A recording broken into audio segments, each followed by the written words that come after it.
Olá, seja bem-vindo ao canal Vida com Propósito. Desde já, deixe o teu like, ative o sino das notificações, compartilhe os vídeos, comente, deixa Deus te usar. Vamos ao vídeo de hoje. Refrigera-me a alma. Recebi uma carta que, entre outras coisas, no final dizia assim: a vida acabou para mim. Durante aqueles anos, através de um processo vagaroso, levei muitos anos para construir minha fé. E agora ela morreu totalmente. Sou como uma casca vazia.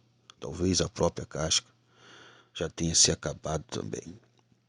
Gostaria de falar ao autor dessa carta a respeito dos significados das palavras de Davi no Salmo 23. Refrigera-me a alma.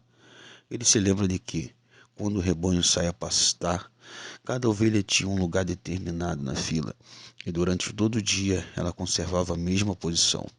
Algumas vezes, porém, no decorrer do dia, elas deixavam seu lugar e se aproximavam do pastor.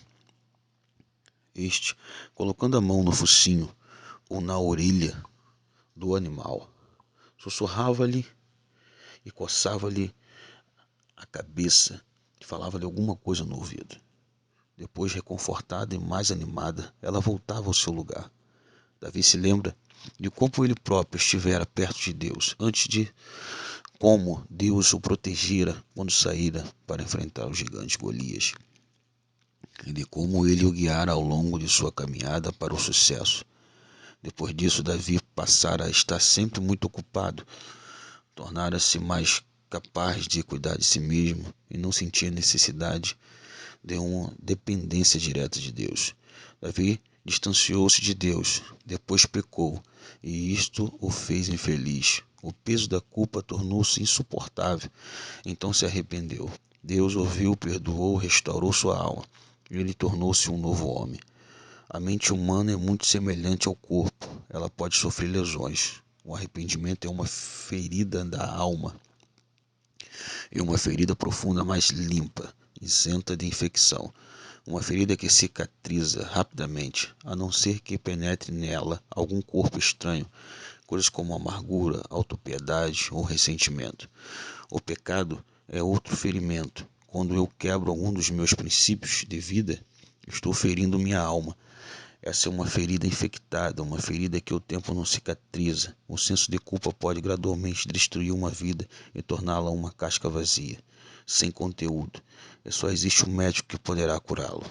O Salmo 51 é a oração confessional de Davi. Esta frase, refrigera-me a alma, pode ter ainda outro significado. A versão inglesa diz o seguinte: ele me restaurará a vida. O espírito humano às vezes perde a vivacidade, como se esta fosse uma corda de relógio que se acaba. Nós perdemos nosso vigor, incentivo espiritual, ficamos menos dispostos a lutar contra as dificuldades. Deixamos de atuar como verdadeiros soldados da fé. A vida consegue roubar a vitalidade das pessoas como se retira o suco de uma fruta, deixando apenas o bagaço.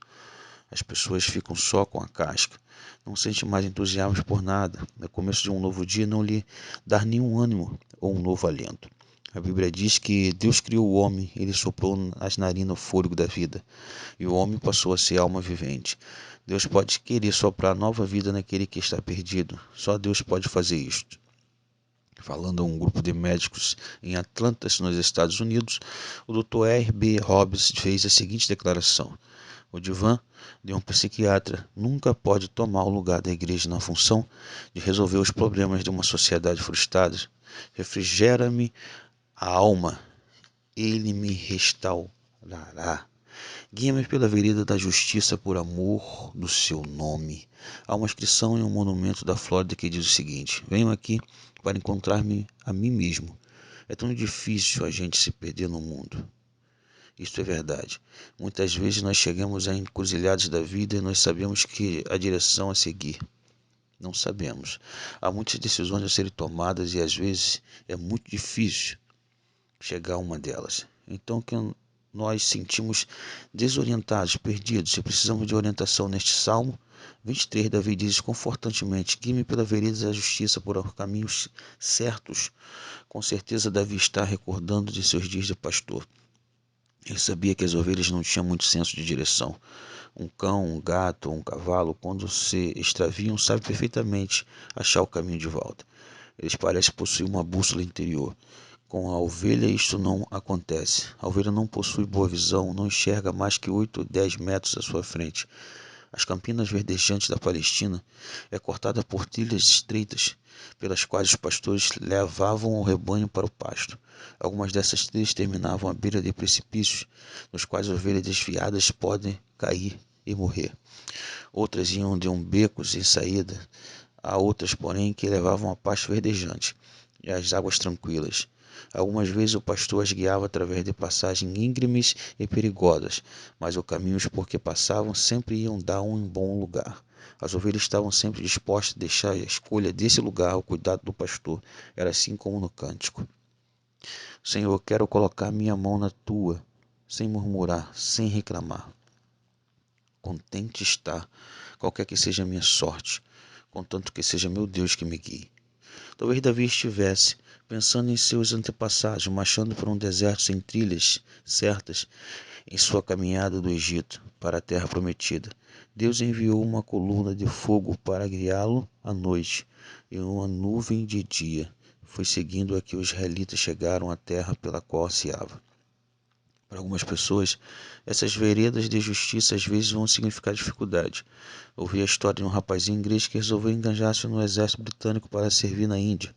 Perguntado sobre a razão dessa escolha, ele respondeu: soube que no exército indiano eles pagam bem e a gente trabalha pouco. Depois de algum tempo de serviço, eles aumentam o salário e diminuem o serviço. Quando a gente se aposenta, eles pagam bem para não fazer mais nada. Embora Deus não nos dê um mar de rosas neste campo de batalha, e nem nos coloque no tapete em nossa pista de corrida, embora Ele não nos prometa uma vida sem luta, Ele nos garante forças para a caminhada em sua presença constante.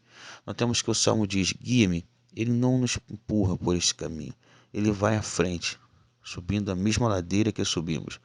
O homem não se encontra sozinho. Quando vamos pela vida, dando um passo de cada vez, nós andamos com ele nas veredas justas. O grande sábio Salomão afirmou: reconhece-o em todos os teus caminhos, e ele endireitará as tuas veredas. Isso é verdade. Todos que sinceramente procuram fazer a vontade de Deus, qualquer que seja ela, conhecerão a força da orientação da sabedoria eterna. Ele o levará à sua terra prometida. Que Deus abençoe a tua vida. Que Deus abençoe a tua casa, que Deus abençoe a sua família. Esse foi mais um vídeo do canal, segunda parte do Salmo 23. Em breve estaremos voltando aqui para estar gravando e postando o Salmo 23 parte 3. Compartilhe, comente, deixe o teu like, deixa Deus te usar.